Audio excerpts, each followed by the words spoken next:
Badin Indus अस्पताल लॻ पहलवान मल्हा ॻोठ वेझो चिंची रिक्शा ऐं ट्रैक्टर ट्राले में ज़ोरदार टक्कर जे नतीजे में ॿ मासूम ॿार ऐं हिकु रिक्शा ड्राइवर मौके ते ई फौत थी विया। रिपोर्ट करे रहियो आहे फरहान मेमण। जी बिल्कुल।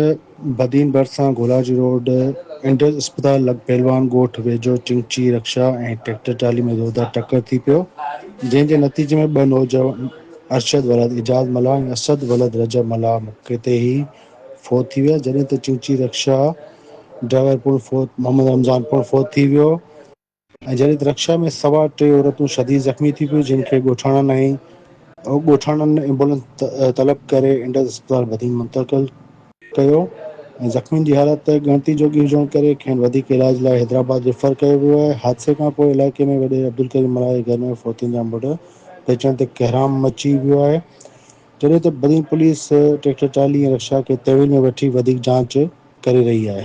जी।